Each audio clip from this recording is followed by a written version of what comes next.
I am Wolverine. I am an alpha-level mutant. I may not be Omega level, but I am still one of the most beloved mutants of all time. I possess an incredible healing factor, allowing me to recover from injuries in moments. Later in the Weapon X program, my skeleton was fused with indestructible adamantium, making my bones harder than steel. What were once bone claws became claws coated in adamantium, sharp enough to cut through almost anything, turning my combat power up to another level instantly. Now, where's Victor? During the war, I was captured by the Japanese army, locked in an underground cell. Then came the atomic bombing of Nagasaki.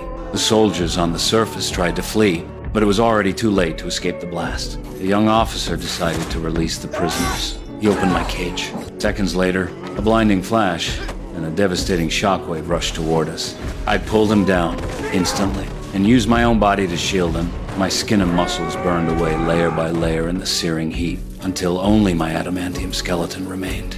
But my healing factor raged into overdrive. New flesh kept growing back over the scorched remains. I absorbed most of the heat and radiation for that soldier, and soon after, I had completely recovered.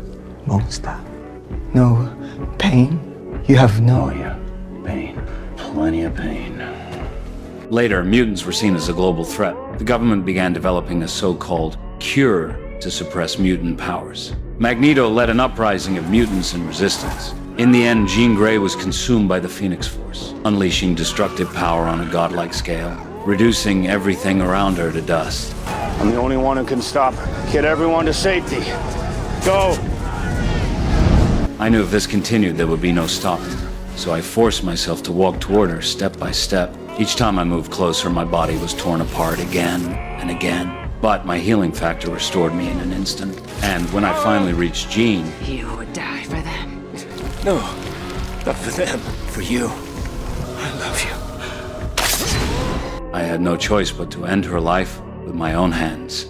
These two moments prove how fast my healing truly is. Unless I am completely annihilated in an instant, I will always recover. Which means there are very few who can actually kill me. You might wonder, between Deadpool and me, whose healing ability is stronger. You might argue that Deadpool can be blown to pieces and still regenerate back to life, which seems to prove his healing is superior. But did you notice? There was a time Juggernaut tore Deadpool in half, and it took until the next day for his lower body to grow back. Even then, his new legs were not fully formed. That alone shows his recovery is not instantaneous, while mine happens almost immediately, so my healing speed surpasses his. And now you may ask, if I were torn in half, would I still regenerate the way Deadpool does?